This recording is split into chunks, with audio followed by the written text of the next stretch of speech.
Hello, everyone. Welcome back to His Word is a Lamp.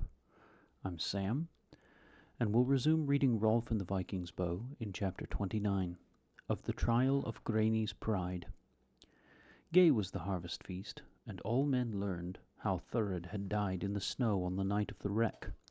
In her cloak had Rolf lived, serving his mother, and he had travelled to Tongue and Swinefell in order to make the plan for gaining his own. But because Flosi could not come, he had sent Kolbein his son. Rolf gave thanks to Snorri and Kolbein, and gifts beside. With all good wishes they parted on the morrow. Then Asdis took over the care of the household of her son, and Frodi was bidden to live there with them. They began again the custom of Hrandi to light the beacons against shipwreck. So now Rolf dwells at Cragness in his honour, but at the hut on the upland those others live with little ease. Rolf looks out sometimes at the little farm, and sees Granny and his father working in the field to get in the small harvest, hay for the ewe and grain for themselves. Now for Asdis alone that store had been enough, but for three the outlook was not so good. Once Frodi saw Rolf as he watched them working, and the smith said, "Thou takest pleasure in the sight?" Rolf asked, "Rememberest thou what jewels Granny wore, or his father, or Helga, that time when they went away?" Granny and Einar, said Frodi, had rings on their arms and brooches on their breasts, but Helga wore none at all. "Silver pennies also they had in their purses," said Rolf. "What is their wealth to thee?" asks Frodi. "Much," answers Rolf. Now the time draws toward winter. The tale tells next how Rolf kept many people by him in the hall, to do the field work and to tend the cattle and horses, but the sheep were in the fold, save 20 which had not come in.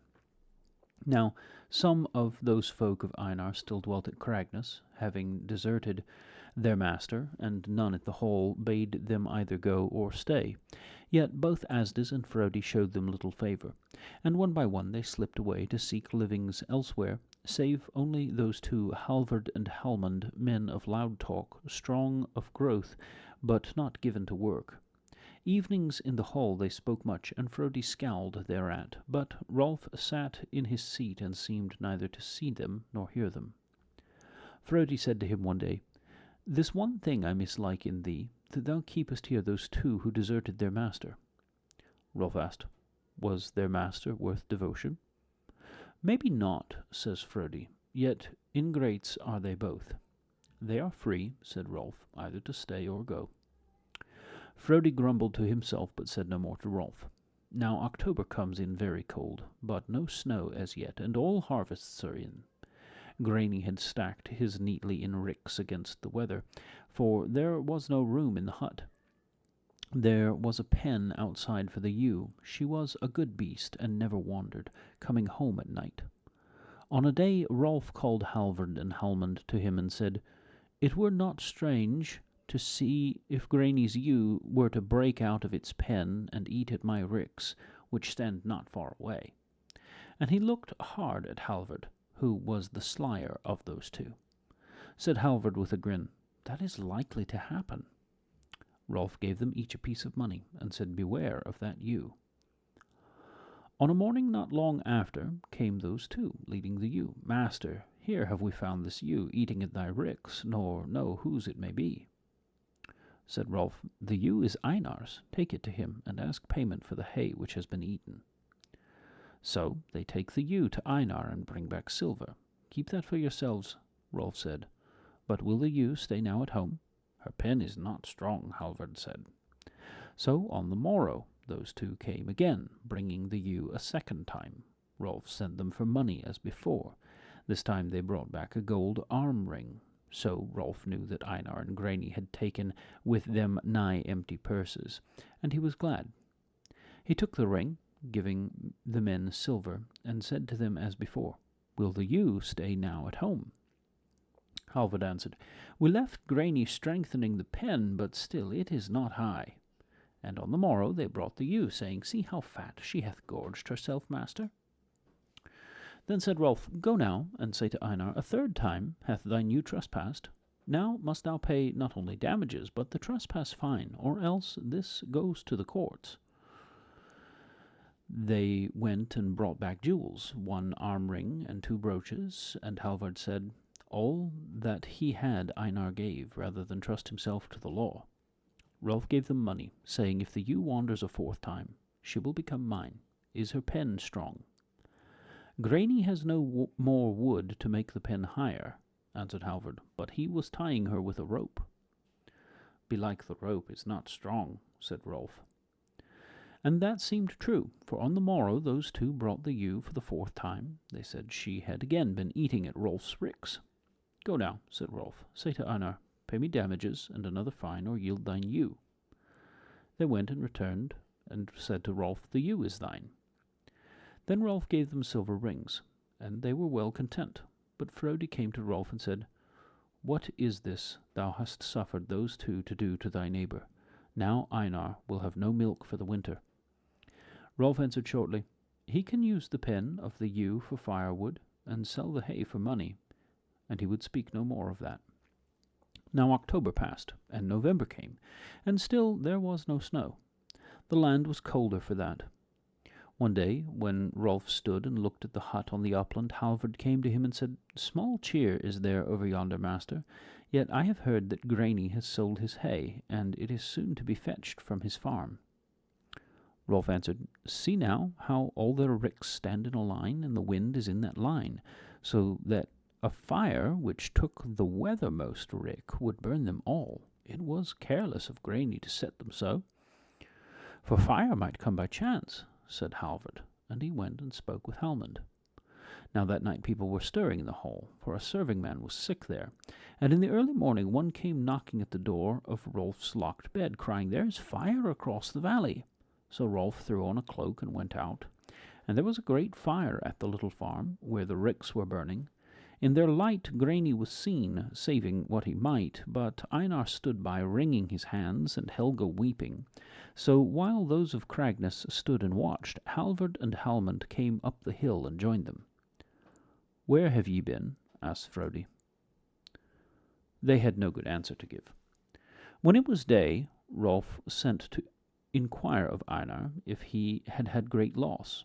Halvard was sent, and ask if they will have any help of me, and mark how much they have saved and where it is bestowed. So Halvard went and returned again, and said that Grani needed no help. But, said he, the old man would have taken help, yet the young man would not allow it. And they have saved no hay, and but little grain. It is there in the pen of the ewe. Now Rolf said privately to Halvard, thou and Halmund shall take my shepherd and go into the hills a day's journey. He shall show thee where are folded those 20 sheep of mine, which came not with the others, and which men call lost.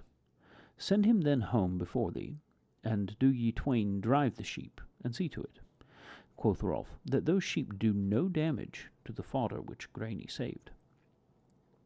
So that day those 2 took their staves, and went with the shepherd to do as Rolf had bidden. On the 2nd day the shepherd came again, but on the 4th day came Halvard and Halmund driving the sheep. Now one of them was all bloody. What hath happened to the ram? asked Rolf. We came home, answered Halvard, over the fell which is above Einar's farm. We pastured the sheep as we came, yet there is now no good grazing, and the beasts were terribly thin. So when we came late at night near to Grani's stead, and could not make Cragness in the dark, we rested and let the sheep stray. In the morning, behold, the sheep had found the grain which Grani had saved from the fire, and were eating the last of it when he came out by the first light. He saw the sheep, and drove them thence with fury, but the ram was obstinate, and would not leave the food. So Grani wounded him, and he gave us hard words before we gathered the flock to come away. Take the sheep to the fold, said Rolf, and he gave each of the men a piece of money. Then he went in and sat down to meat, but Frodi followed him, and seemed much discontented. What ails thee? asked Rolf. This ails me, said Frodi, that thou hast no mercy upon them whose lot is hard enough. I cannot bear that thou should use these base men to do such work against Grani, whom once thou lovest. For I perceive clearly that all this has been done with intention, both the trespassing of the ewe and the burning of the ricks, likewise this last happening is not by chance. What changes on thee, that thou doest so? Also Asdis came and said, Thou art hard on those unfortunate ones, my son. Leave this persecution, and do what is worthy of thee. But Rolf said to Frodi, Hast thou forgotten that Grani made thee thrall? And of Asdis he asked, Who slew Hrandi my father? The law of vengeance came to their minds, and they were silent, yet not satisfied. Then Halvard and Halmund came in, and helped themselves to meat, and began talking loudly. Said Halvard, Thou art called now master, to avenge thy honour. Einar spoke shame on thee while we were gathering the sheep to drive from his house, for he said thou hadst the hope to starve him and his children. A great slander is that, quoth Halmund, wagging his head. Many a man hath died for such, and at least a money fine should Einar pay. Hold your tongues, cried Frodi in anger. But Rolf rebuked Frodi, and said to those twain, I give thanks for your thought of mine honour, but I do not desire blood, only money atonement for the slander. Einar hath no money, but Grani hath yet his sword, a fine weapon. Now, you who have my honour in your care, go tomorrow to Grani. Tell him I demand atonement, but if he sends me his sword, and his father's slander will be forgiven. Those two looked at each other in doubt, for that would be a hard thing to get from Grani his sword. But Frodi sprang from his seat and cried, What dost thou now, to insult Grani so?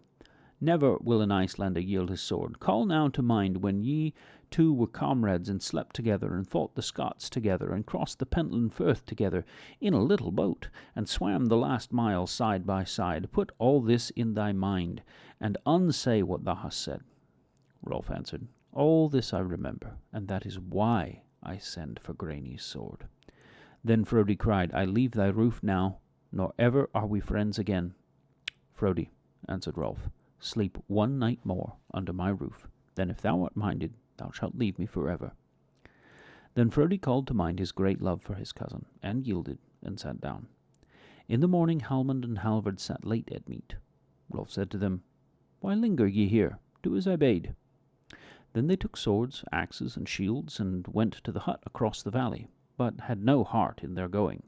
Now Rolf watched from the hillside, and he saw them go into the farmyard very slowly, and he waited a while, and saw them come out very slowly. And they came back to Cragness, and climbed the hill to him, and behold, they had not their arms any more, but were wounded, and complained as they came.